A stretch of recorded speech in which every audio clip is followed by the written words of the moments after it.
Akbaruddin, who was India's permanent representative to the United Nations and whose book, India versus UK, is keenly awaited. Well, while we talk of 1971 and the great victory and the immense role played by Mukti Bahini, very often military minds tend to forget about what was happening at the diplomatic level. Very often people criticize that India in 65 gave away Haji Pir, in 48 we did not go beyond Uri, without realizing how the international scenario and the other factors in country were working. So we need to look at what was the situation in 1971. And 1970 was a very, very momentous year as far as international diplomacy was concerned. As far as this particular war was concerned, I'll just flag a few important events. On 10th of February 1971, Bhutan was entered as a member of the UN Security Council. This was also the year when 25th October 1971, when People's Republic of China was entered the United Nations as a permanent veto-wielding member, because ROC was replaced by PRC. Very, very significant factor which we very often forget, just less than 2 months before the war. But the events actually that led to 71 initiated even earlier. On 25th October 1970, Richard Nixon met with Yahya Khan. And there started a series of diplomatic moves. Nixon and his government wanted to reach out to China. If you read the declassified materials, it's a top secret actually now declassified material which very clearly says Nixon wanted to reach to China, and Kissinger had been making attempts through Paris, through Romania, through Netherlands, and they were failing. They were just not getting a response. And eventually on 25th October 1970, Nixon met Yahya Khan, and he said that we would want to do that. And thereafter started a series of events where Pakistan playing the broker between China and United States.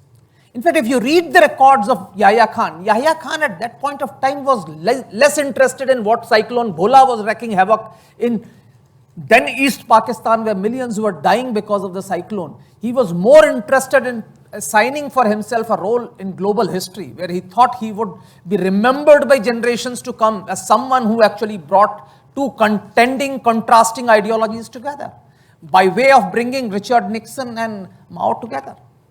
And of course, it happened. And it is the time, it was also a time, of course, I'll come to it, as you know, on 15th July 1971, Richard Nixon announced in the United States that he would be visiting China the next year. Of course, the meeting eventually came in February, but that announcement in July, and this was, of course, preceded by Henry Kissinger's visit to China, clandestine visit when he was on a visit to Pakistan. He came actually to Pakistan, and from Pakistan he secretly flew to China, met the Chinese leadership and came back. And it is after his return from Pakistan that this famous announcement was made by Nixon that he would be visiting China next year. Now, this announcement was very, very, very significant because this set a series of events rolling by. On 1st of August, India signed the Indo-Soviet Treaty of Peace and Friendship, which had a clause specifically that in the case of a military intervention, the other would be consulted. So it gave us some sort of an assurance to India as far as in the diplomatic front was concerned. 71 was also very important because India for the first time resorted to public diplomacy in a very big way. As you would remember, in March onwards, when the repression started, a large number of refugees started moving into Indian territory. And at peak, we had close to 10 million refugees living in India. An Indian government, which in 71 was still not self-sufficient as far as food production was concerned, was actually finding it very difficult to meet with this. And it is at this point of time when the Western world was still not looking at this problem, this gigantic problem of Bangladesh, which was happening, where millions were actually dying, there was a mass genocide going on in Bangladesh, but nothing was happening. And again, here in this sort of an environment, we had one of the very phenomenal public diplomacy event that took place. I don't know how many of you still remember, I'm sure most of you would remember. On 1st of August 1971, in Madison Square, a concert for Bangladesh was organized by Ravi Shankar and George Harrison. Overnight, the mood transformed.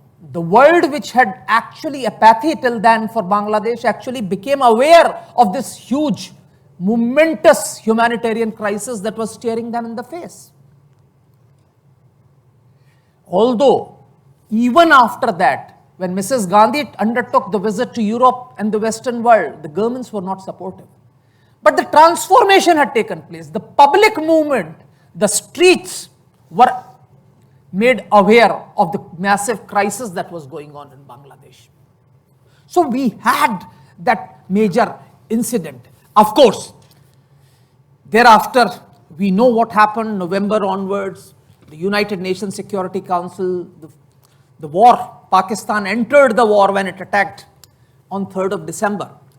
From 3rd of December till 6th of December, there were 3 UN Security Council meetings which were convened. The first meeting convened at the behest of 8 members. The first UN Security Council resolution, and I think it looks like way back 50 years, but we need to remember what was the diplomatic scenario at that point of time. The first resolution asking for immediate ceasefire, supported by 11 members of the Security Council, including the United States, the People's Republic of China, which wanted India to immediately stop. The 2 European veto-wielding powers abstained, the United Kingdom and the France. And the Poland and USSR voted against it. By the virtue of the fact that USSR was a veto-wielding member, the resolution was vetoed. There were 3 vetoes, 3 successive vetoes by USSR, whereas the Security Council, especially led by PRC, was actually insistent that there should be a ceasefire, immediate ceasefire. An immediate ceasefire would have resulted in bulk of Bangladesh remaining under the yoke of the Pakistani military power. So it was a very, very momentous event. And what happened during these momentous events, we have now 2 eminent panelists with us. Ambassador Akbaruddin has joined us. So before I come to Probal, I'll just like to ask Ambassador Akbaruddin as to how does he visualize that scenario, because since his book India versus UK is about to come, and the UK's policies in that particular momentous period when PRC and US were actually pressurizing India to immediately cease operations in the Security Council. Over to you, sir. Thank you very much, Rishabh, for providing me the opportunity. And we need to understand that 50 years ago, the world was a different place. It was a place when that the Cold War was raging. Great power competition rather than great power cooperation was in vogue. International law was focused on state sovereignty rather than these notions of responsibility to protect, etc., were not there as part of the lexicon at that stage. Human rights were not part of the international discourse.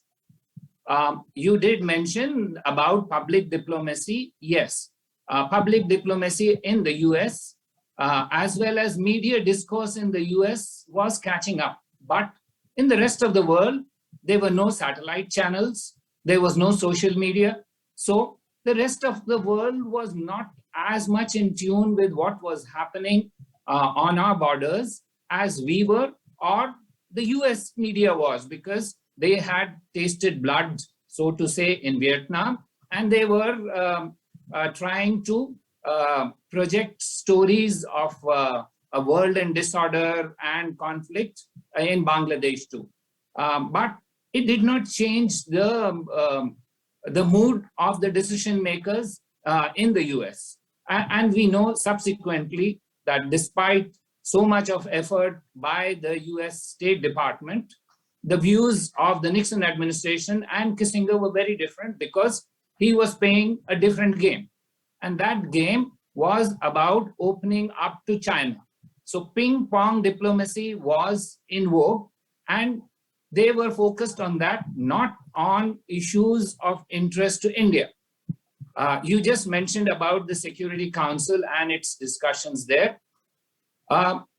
In October of that year, 1971, the Republic of China was replaced by the People's Republic of China. And what was happening was that the then permanent representative of China, who later became the foreign minister, Huang Hua, was in secret negotiations with Henry Kissinger in New York, not known to everybody else. And they were all encouraging, the Americans were clearly encouraging the Chinese to say that, look, we don't think it's what India is doing is correct. If you do anything, we will not say anything else. On the other hand, UK and France had a different take. They were perhaps more aware of what the ground level realities were. So they were, as you said, abstaining on several of these issues. In fact, the first vote that China cast negatively in the Security Council was on December 3rd, when the Russian resolution was voted against by China. It's not called a veto because several others also voted and it didn't get the threshold. A veto is only when the majority threshold is reached and yet one of the permanent members casts a negative vote. This was in the 12 who cast a negative vote. Also, later on, China used its first veto against the entry of Bangladesh into the UN Security Council. So, I mean, to sum up, it was one of the few occasions starting during the Cold War where China and the US were on the same side. It's not happened before in the Cold War. And of course, subsequently, many things happened. But this was the first occasion when China and the US colluded or worked together or cooperated in an effort to try and stall the Indian effort. That we succeeded despite these efforts is a tribute to our leadership, to our military, to our sagacity and wisdom. Frankly, it's one of those stories which even after 50 years needs to be told again and again, and I'm grateful that you are taking up that cause. Thank you. As far as India's diplomatic successes are concerned, we'll come to it again when we talk of the General Assembly resolutions, where even Yugoslavia for the first time voted against India and probably is considered a nadir as far as our diplomatic achievements at that level was concerned. But coming to you, Probal, and that is one issue, is what was the perception in the two countries? And because you have talked in your book about how China was prevented, because Yahya at that point of time, as I brought you, was thinking that he was on the verge of writing, making history, where he will bring US and China together. As I said, China entered United Nations on 25th October 71. That was exactly 1 year after Yahya and Richard Nixon met on 25th October 1970, when Yahya had come to United States. And probably Yahya was right in thinking that he had both the United States and China, which were dependent on him for making these new alliances, dependent on him, would support him. So what was the mood when all these things happened as far as the situation both in East Pakistan as well as West Pakistan is concerned? We have heard about the blood telegram where the US Consul General in Dhaka did not agree with the government policies and sent a telegram which is fantastically worded. If you all have read it, I'm sure most of you would have read it. It's a wonderful piece of document. So how was the environment in East and West when we reached this sort of a scenario, when the war actually erupted? So thank you very much, Captain Bansal, and it's a privilege, pleasure to be here and speaking amongst eminent guests and personalities. So before I answer the question, just to set the context in from my perspective, the ambassador spoke about the fact that, we had a different age when connectivity wasn't there. Human rights was seen in a very different light. And I'll come to your question why I set the context on this is we were coming at that point of time, if you look at 1971, 2.5 decades after a horrific Second World War, which was again seen in the Western eyes as the most horrific period of six wars that humanity had faced in modern civilization. So 60s was an age of anti-war activism, humanitarian causes, crises. The Vietnam War further fueled this entire aspect of humanitarian crisis. So so Bangladesh, for instance, at that time, East Pakistan was seen by certain leaders. For instance, we had you spoke about the concert. We had writers like Andre Malraux and Arthur Koestler, again, physicist and Nobel laureate. They compared East Pakistan with the Auschwitz. Also had somebody like Willy Brandt, who was coming off memories of the Second World War, comparing the Auschwitz with what was happening in East Pakistan. There was also a time on the other side. It was a legacy of dictators and monarchs. And so therefore, you spoke about the countries who did not support India, the countries who did support India. So it was another occasion where you had East and West Germany both supporting India. One of the very few occasions. It was the only occasion when you had Palestinian leader then, Yasser Arafat, and Israel supporting India. So there were strange bedfellows on the same platform, which was a unique case and was driven by the humanitarian cause that was, so the war again gets divided into pre-war and during the war. So before the war, the humanitarian issues, the causes, and we all know, we heard yesterday as well, in terms of East Pakistan, there was a suppression of voices, and there was a deep sense of dissatisfaction and rebellion against the West Pakistani army. And the West Pakistani army, then the Pakistani army, which is in East Pakistan then, and occupying the territory also was, there was a tacit approval to the actions that they were undertaking there, with support from the Arab League, the Organization of Islamic Countries. So there was that, and Colonel Sajjad eloquently put it yesterday as to how it was an extension of the Muslim Ummah, and that permitted soldiers to go on a rampage, which in East Pakistan, to your point, was seen as, it was a carnage.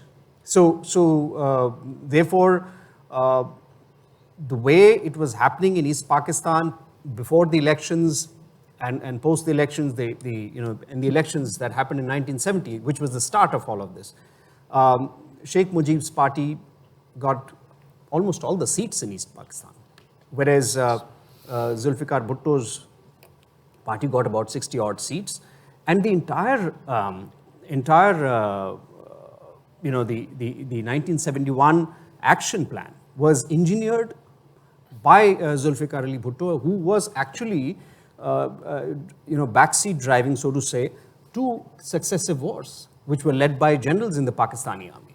So that is how the West Pakistan saw it. The West Pakistan saw it as an extension of a plan that was there in 1965, which ironically led to the fall of the government there, President Ayub, and then subsequently a similar thing happened in 1971. So in West Pakistan, it was seen by the army as an extension of a plan that had not, as an outcome of an insecurity that was there within Zulfikar Ali Bhutto, which was emanating from the elections, and they were fearing, and we heard Colonel Sajjad speak yesterday about how the 6-action plan of Mujibur Rahman really threatened Pakistan in terms of how they would implement that, and he would gain control of the administration and the forces.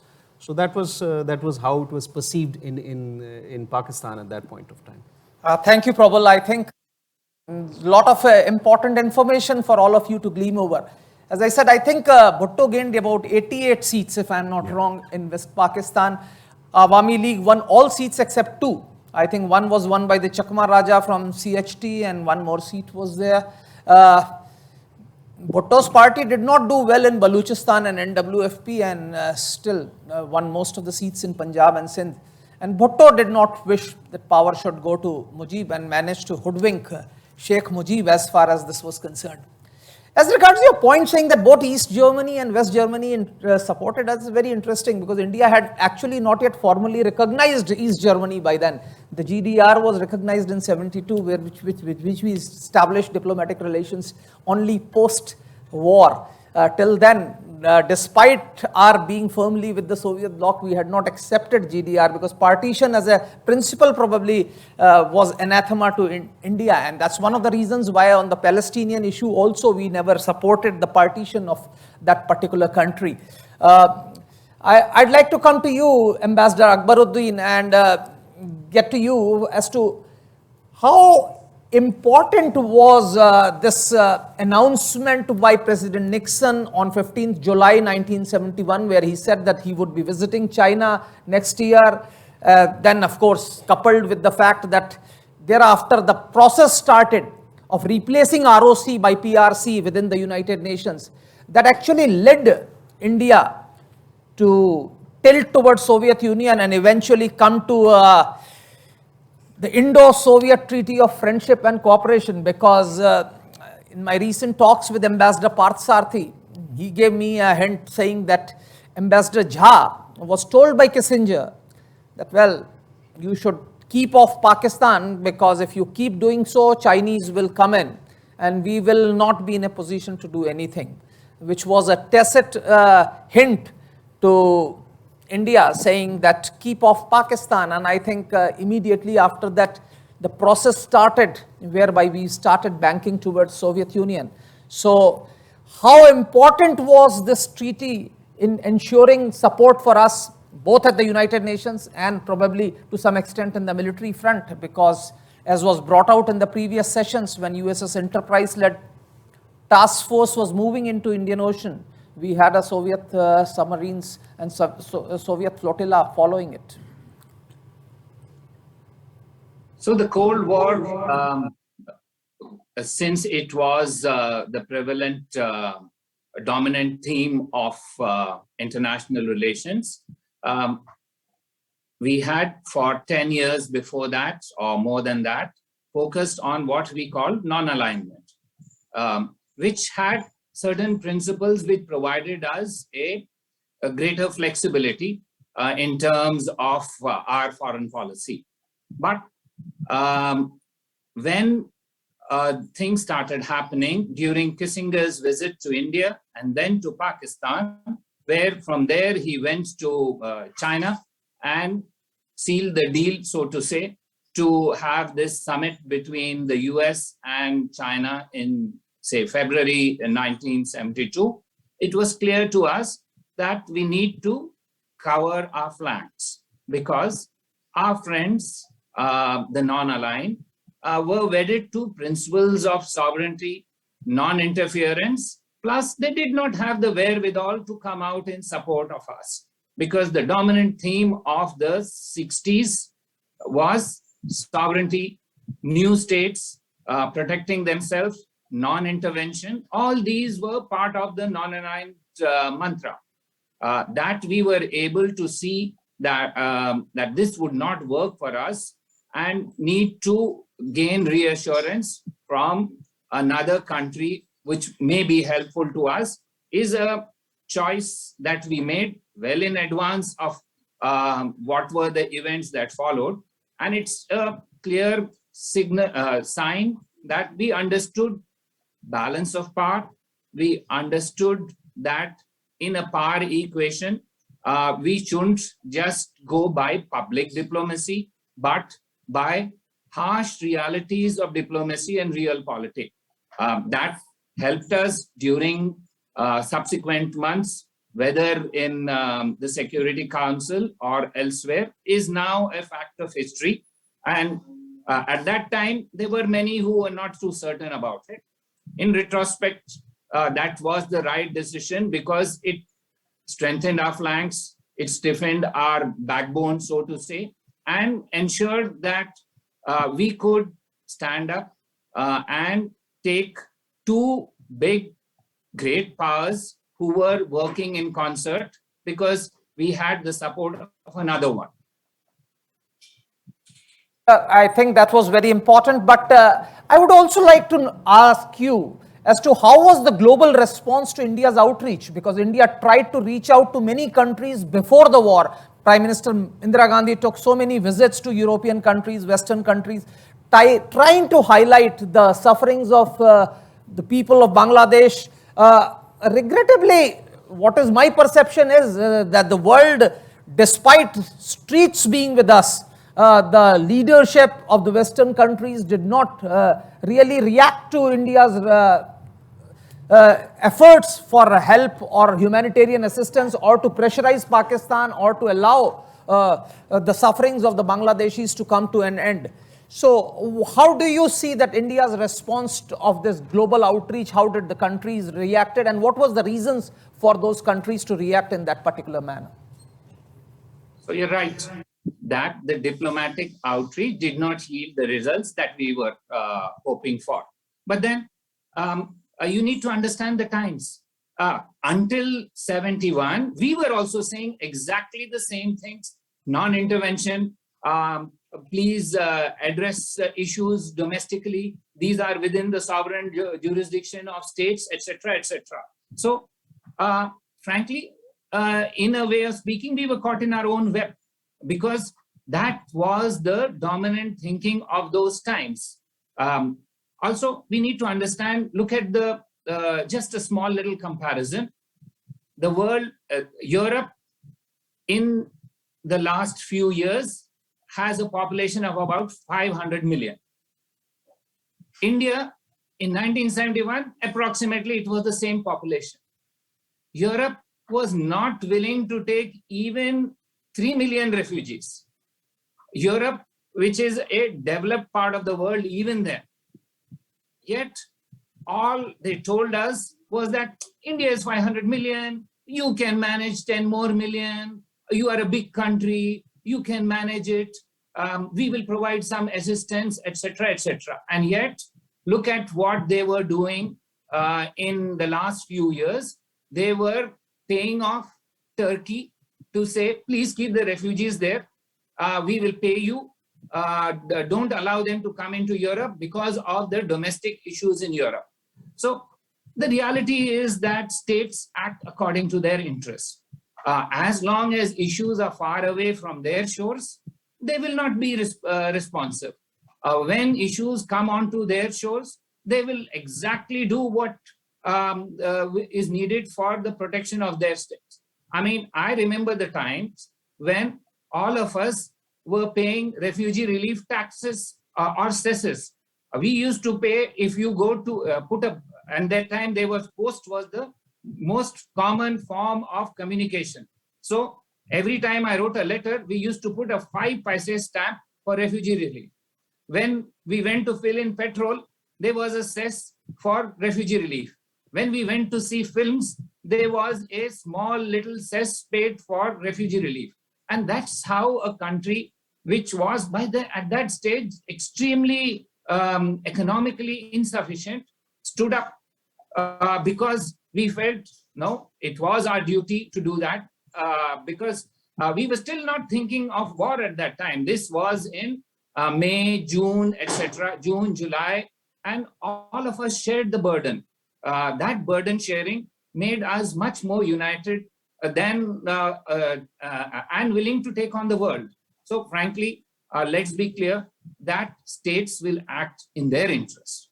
If for them, a third world issue, which is far from their shores, which is not impacting on them, they will look at it purely in international law terms. And at that time, international law was that no intervention in the sovereign jurisdiction of states. Since then, they are now the votaries of greater intervention. responsibility to protect has come in through their ages.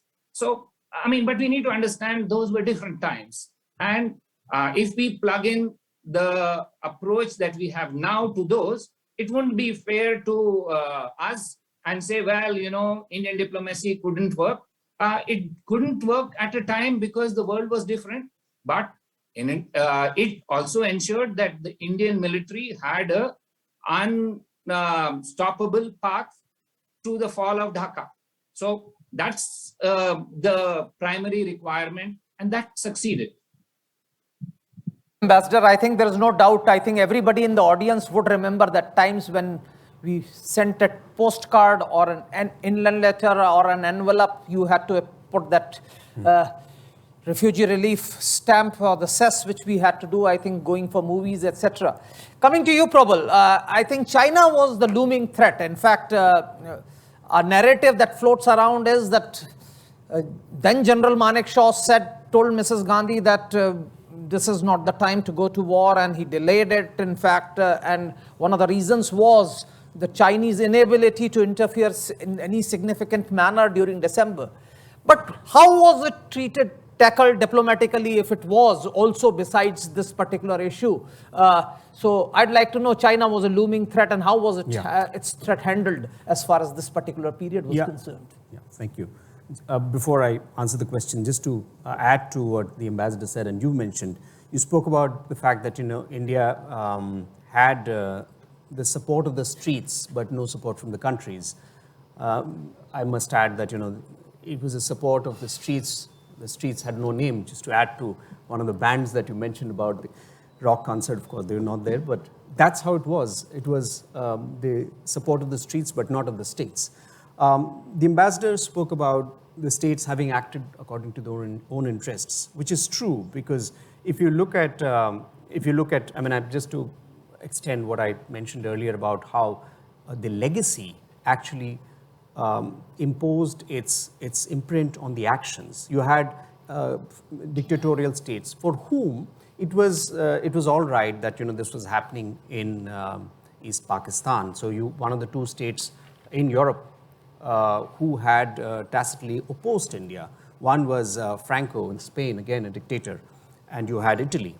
And so these were two states that were there, and then you had all the other, the French solidarity campaigns and the others who were persuading President Pompidou and others to support India. Again, to your point, that held true that, you know, the states were not supporting, but the streets were. You also had the Islamic countries where, you know, which were again acting according to their own interests, and they were supporting Pakistan. The NAM was a failure as well.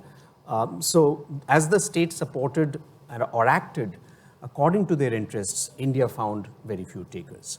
Going back to your question about China, just to take a step back, you know, the Chinese threat was, and in conjunction with the US, if I were to look at it that way, it was very different. The US supported India around the 1962 Sino-Indian conflict.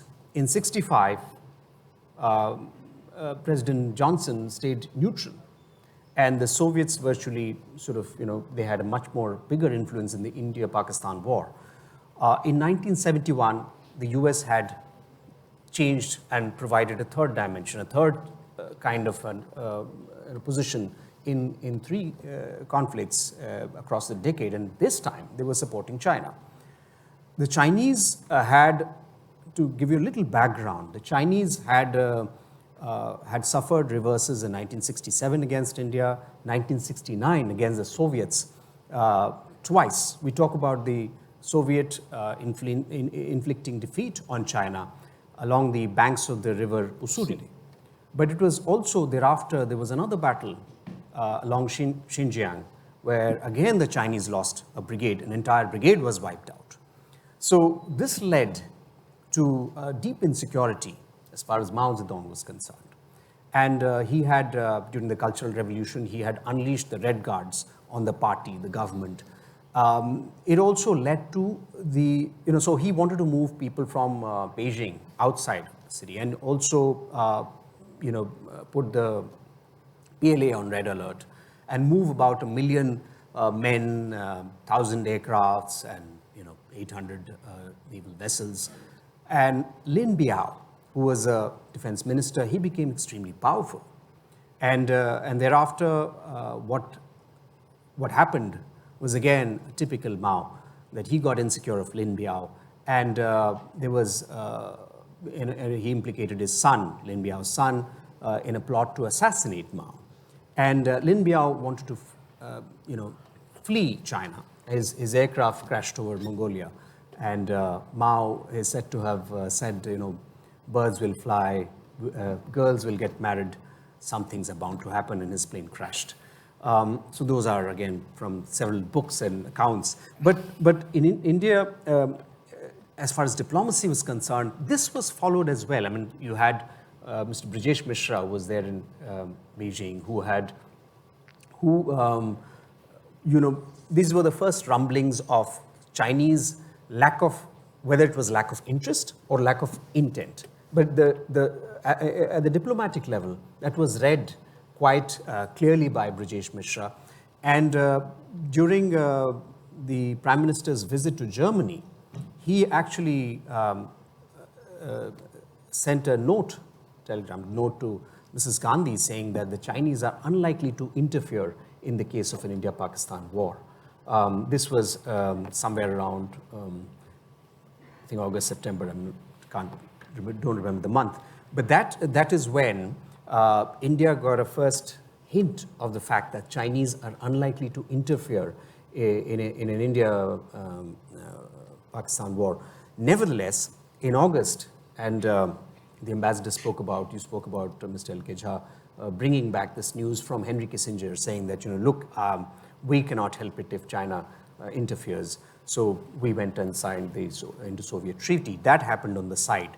But I think tacitly, at a diplomatic level, India had understood that China was not in a position, because before that, also a diplomatic note had come from Beijing, from Brijesh Mishra, that, about the purges that had happened in Beijing. Almost 30% of the PLA top leadership was purged. And because in 1970, at the communist, the party plenary, when the elections were held to the provincial boards, out of the 29 seats, 22 were backed by the PLA. And that's when the purges started and all of this happened. So this was followed very quietly, but very much read rightly by Brijesh Mishra and the diplomatic corps in Beijing. And post the war as well, despite the several urgings of Henry Kissinger and Richard Nixon, China did not move troops. China had also got a bloody nose in 1967, which they realized that India was no more a walkover, despite the fact that there were 40 divisions of Soviet troops arrayed in the Sino-Soviet border, which prevented China from extricating troops. But they couldn't even move troops close to Sikkim, which they had done in 1965. So this was, read very well. Post 71, on the 16th of December, post the war, on the 16th of December, that was the first time China raised a protest note to the UN saying that, an Indian section or a platoon had moved across, had carried out incursions. And that was just a little too late. Yes, a little too late. And thereafter, Deng Xiaoping addressed a gathering and he raged against the Indian invasion a few days later, which again the diplomatic corps called it a case of impotent rage. And so that's as far as the diplomatic corps was concerned. I think we read it rightly from that time of 1970 as the things progressed to post-war. That's very well brought out. I think we handled China on many fronts. I think first was, of course, the army deciding to go for an operations in December or November, when Chinese had limitations as far as moving across the frozen passes were concerned. Diplomatically signing of the Indo-Soviet Treaty of Friendship. But what is very often not realized in India is that on 13 September 1971, Lin Biao died. Whether it was Mao trying to get back at Lin Biao, it's actually a very, very lingering question as to why did Lin Biao decide to flee? Because Lin Biao had already been designated as the chosen successor to Mao, and his name had been enshrined. And at that point of time, the Liberal Party members, Deng Xiaoping, etc., Liu Shaoqi, etc., had already been marginalized. Lin Biao was undoubtedly, unquestioned number 2 in the party. There is a section of there is an academics, number of academics who believe that Lin Biao ideologically did not accept the rapprochement between China and US, where he felt that this was actually a dilution of the ideological purity with which Mao had come to power and which the Communist Party, and he actually opposed this. Please understand, this happened immediately after all this Kissinger's secretive moves through Pakistan to China in 8th of July and then 15th July announcement by Nixon saying that I'll be visiting China next year. So this could also be a reason. And as he brought out, especially in the Air Force, the Chinese Air Force, the Chinese Air Force actually after the purge was for a certain time virtually incapable of taking up any operations. Virtually the entire top leadership, because his son was from the Air Force and he had a lot of supporters. His supporters, he was came from all the 3 services, but Air Force specifically was actually completely denuded. And as a result, probably in 71, PLA was in no position to undertake any operations. There was so much of churning going on within the PLA. That brings me to you, Ambassador Akbaruddin. What was the United Nations role? Because this was a very, very unique conflict. From March onwards, when the pogrom was going on, the genocide was going on, and all sorts of human rights violations were having, the United Nations was by and large conspicuous by its inaction, actually. Though, in a very, very rare gesture, Secretary General actually wrote a letter to the Security Council asking them to take cognizance of it. He, in fact, also, at his own initiative, requested Tunku Abdul Rahman, the former Prime Minister of Malaysia, to undertake some sort of a mediation efforts, which he, of course, spoke to Yahya and tried to get in touch with Mrs. Gandhi and Sheikh Mujib.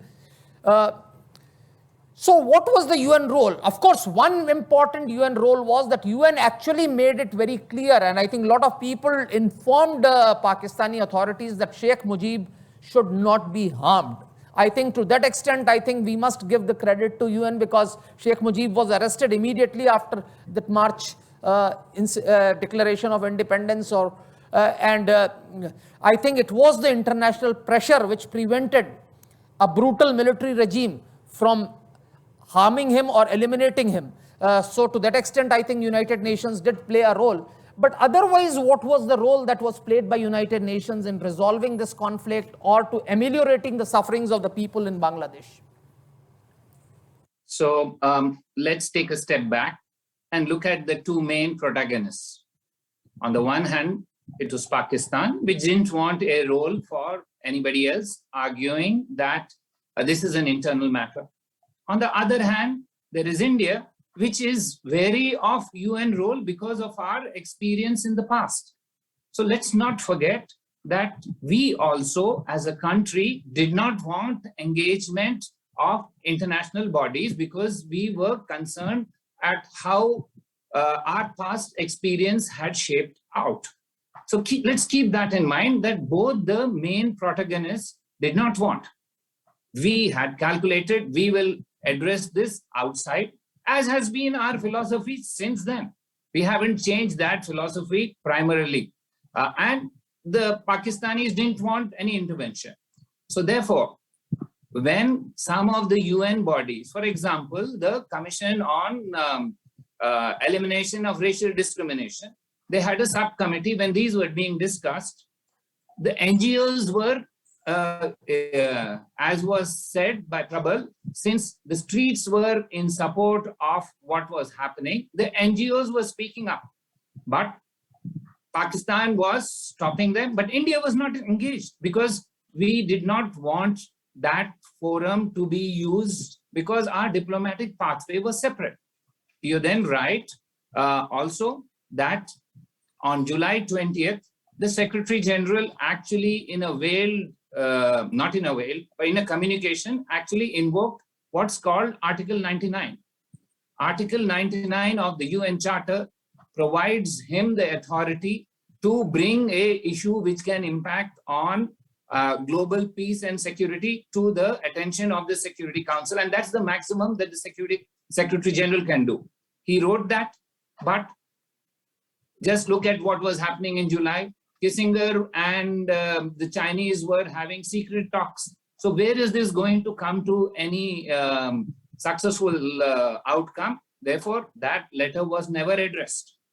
It remains as a matter of record. But to be fair, the UN Secretary General then, U Thant, he took a series of steps. One, he appointed the then High Commissioner for Refugees, what's his name, Sadruddin Aga Khan, as the point of contact to ameliorate the humanitarian situation there. And Sadruddin Aga Khan did raise money. It was not adequate. He did raise something at that time. The calculation was, I think, that about $800 million were required to meet the requirements of the refugees for 1 year. And Sadruddin Aga Khan was able to raise about $300 million, which is not an insubstantial term 50 years ago. And these were also from the US, etc., who were saying, because of pressure, you will recollect that Senator Kennedy, Ted Kennedy, had come over here, and he, because of him, with the democratically inclined media, they were able to put pressure on the US government to at least try and address the humanitarian concerns of refugees who had come to India. Similarly, the UN Secretary General, of his own volition, set up a commission to address this. Generally, it's never happened before, and it's never happened again. Generally, you require a authorization through a resolution, etc., and all. And in this case, U Thant did it of his own accord, because he seemed to sense the situation being of coming from Myanmar or then Burma. He understood what the implications of such large refugee flows were. True, in terms of peace and security, nothing happened, but that's the case even now. 50 years have changed, that the UN tries to be a humanitarian effort. Even now in Afghanistan, what is it doing? It is only trying and being a humanitarian council. Peace and security was the original goal. However, the UN from that time, or the Security Council from that time to now, is reinventing its role, because that role of peace and security is not able to fulfill when you have major powers at loggerheads, as was the case in 71. So I think we need to try and look at the broader expanse and an understanding that, look, they were constraints. They tried in small ways, but it's not possible to fulfill. And the UN and Security Council was never meant to address great power conflicts. It is used and has always addressed less than great power conflicts. So issues of what I would say is not of the top tier, but next tier it addresses. It is a good tool for those addressing those issues, but it's not the tool for addressing big power conflict, and that we must accept. And that was clear in 71. It's clear even now. To my last question, after the conflict, how successful were we in ensuring recognition of Bangladesh by the international community? Because during the war, only two countries had recognized it, Bhutan and India. None of our other neighbors had actually recognized it. In fact, all of them, the recognitions even from Nepal and two Warsaw Pact countries, that is, I think, Bulgaria and one more, came only in January, and followed by Burma and all those countries. Yeah. So what was our attempt to garner recognition? I'll request both of you to pontificate. I think firstly Probal and then Ambassador. How successful were we in ensuring that after the war, because by then the writing was on the wall, a new country had been created, and even then there was actually a reluctance amongst the international community to recognize the newly established country. I think it was quite a task because it took a while. I think the US only recognized it as a country, recognized Bangladesh as a country in April 1972. And before that, whenever, just to take a step back, on December 3rd, this is just before the war, that is when Indira Gandhi formally recognized Bangladesh as a state. And that is, that is where I think she also borrowed a phrase from Thomas Jefferson just to bait President Nixon. Thereafter, and this just before the war finished on 16th of December. Post that, it was also an arduous ask to get the recognition for Bangladesh, and it took a while, and it was only in 1972, in April, the US recognized, and after a lot of work behind the scenes that it happened. And it was also because there was no, I mean, India had no, if you look at the UN General Assembly vote before on the 8th or 9th of December, it was 104 to 11.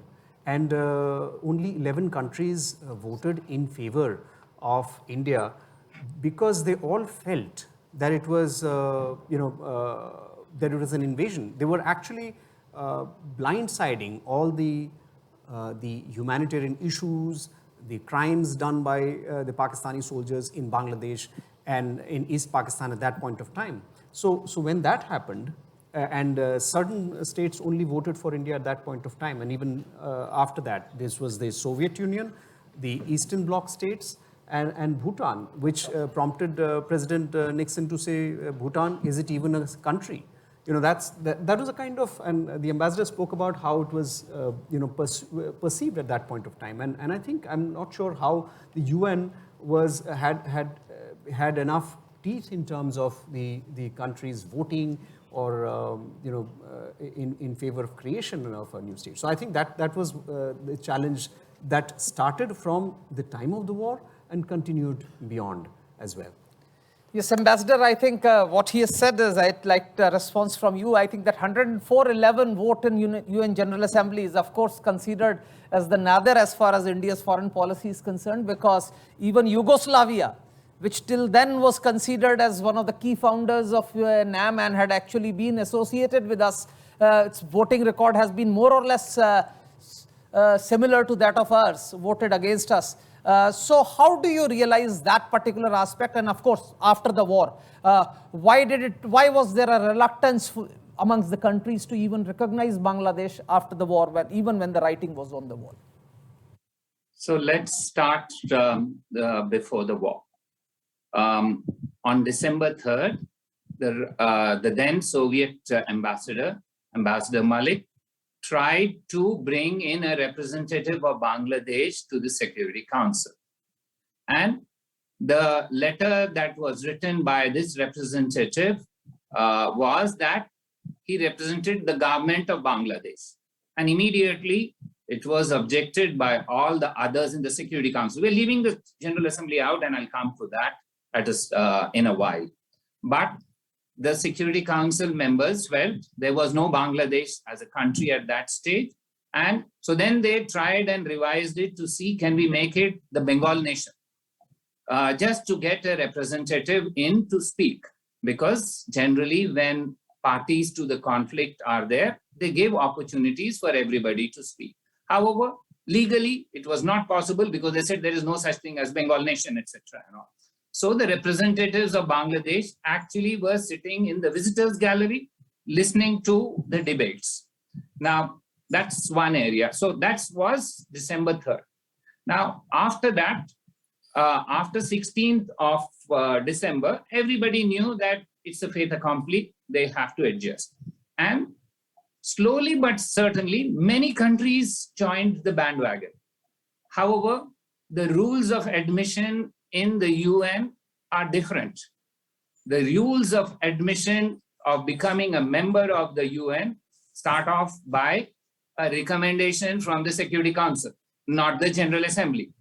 So whatever may have been the mood in the General Assembly did not matter, because the Chinese had made it very clear that they will not agree to Bangladesh as a new member of the UN.